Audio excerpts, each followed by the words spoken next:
he says, Wade, how many species of frogs should there be after 265 million years of growth, according to your formula? Does this number coincide with the 7,401 known species? Wade, go ahead.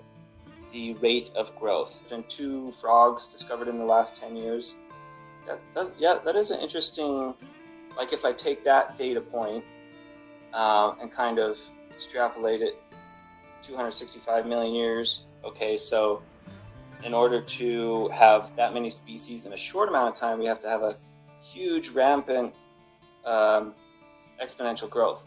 But with evolution, what we see, what the evidence suggests, is that over millions of years, we have just a few species, and it's a very slow growth rate. I had a real fun time doing the actual math on speciation of frogs and how it's completely implausible to believe that only 4,400 years ago God killed everything. The math for evolution works better than the math for Noah's Ark. The position is God created everything in 6 days. He destroyed it with a big flood.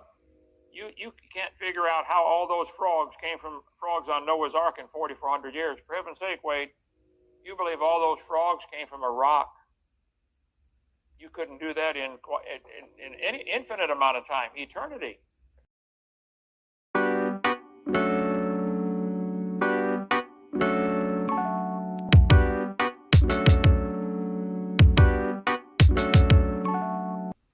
The atheist will say, he couldn't put those animals on the ark. And I say, really, how many were there? They say, we don't know. Oh, well, how big was the ark? They'll say, well, we don't know. All we know is he couldn't do it. Oh, I see. Is that the way this works? Yeah. Well, beats what they believe. They believe 18 or 20 billion years ago, nothing exploded in the Big Bang and made everything. And then 4.6 billion years ago, the Earth cooled down and a rocky surface was created. Yes, boys and girls, the planet Earth cooled and a rocky surface was created. This is what the textbooks teach.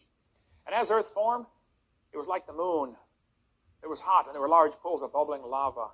But slowly, rocks absorbed the oxygen. Notice this textbook says the percentage of oxygen was 0, but the rocks absorbed it. I wondered about that when I said, it's a college textbook. Yeah, there was nothing there, but they absorbed it all right. So the rocks absorbed the oxygen, and then it began to rain on the rocks. Oh, man, oceans formed as it rained for millions of years. Millions of years of torrential rains created great oceans. And swirling in the waters of the oceans is a bubbling broth of complex chemicals.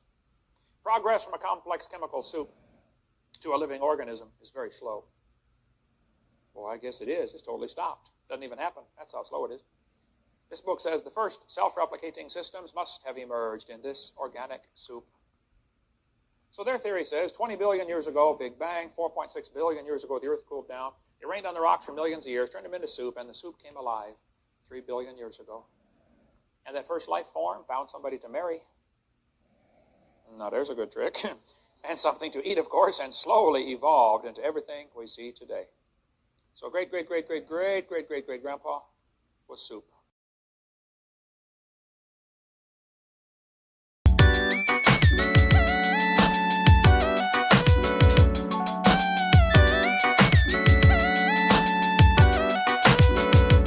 Something that you often bring up is the kinds produce kinds.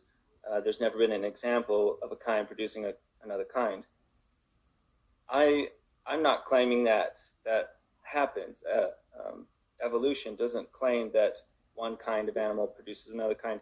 In my opening statement, I showed, you have the wolf and the coyote. So they're all very similar. And then I also showed the example where you go from a wolf to a hound to a teacup terrier. That's not what happens in evolution. It's these very tiny, incremental, imperceptible steps. And in fact, if we could do a little experiment, anyone who's watching can participate, all right? This is a hands-on experiment. I want you to pick a finger and observe your fingernail for 1 second. Okay, ready, go. My fingernail I don't know. It didn't look like it grows, so therefore my fingernail doesn't grow. Continental drift, continental drift is even slower than growth rate of fingernails. But how do we know that exists? And it's because, so evolution is so slow, we can't observe it directly. Where's the scientific evidence for that? Saying we can't see it because it happens too slow, that's not evidence. I can observe after a week or two, my fingernail has grown. I can observe that. Has anybody ever observed an amoeba produce a non-amoeba? Where's the evidence, Wade? Five-legged cow, but it's actually kind of an interesting question. Like, if I was a designer, I would make, like, how cool would it be to have, like, a six-legged cheetah or something, or, like, maybe a monkey with 8 eyeballs and 2 tails and wings, or, like, that's a cool idea, isn't it? But no, they're all just like, look at all these guys. They're like basically the same, 4-legged, 2 eyes, a nose, mouth. It's boring. Like, where's the creativity?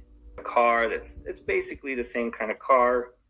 But what Kent Hovind likes to do is he jumps from horse and buggy to the Ford Bronco to the Cybertruck. Like, whoa, how did we get there?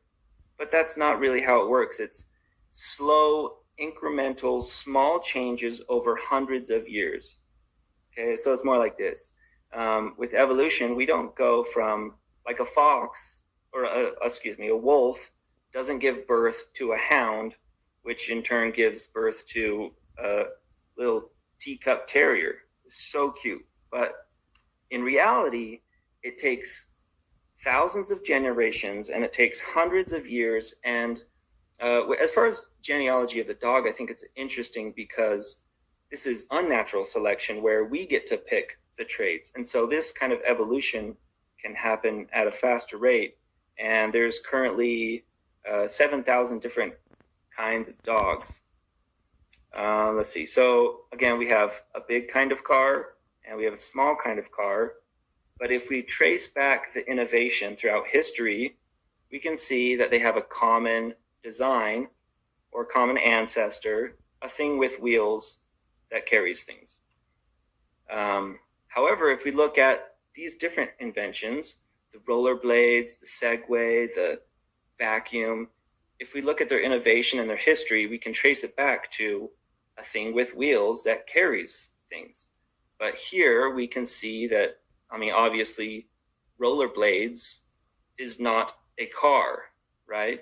And that's the way it happens with evolution. So here we have the dog and the banana, which I know you just love so much, but they're both living organisms. They're both complex cell structures. Male and female reproduction require water.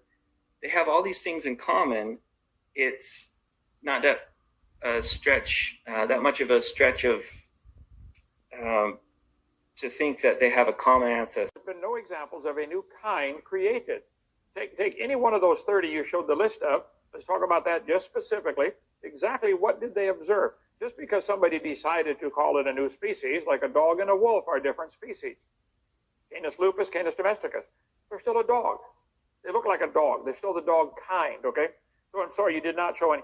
You said I have great faith about Noah's Ark and there's no evidence. First, I think there's plenty of evidence, but see, wait, I'm not demanding everybody teach my creation story in the classroom.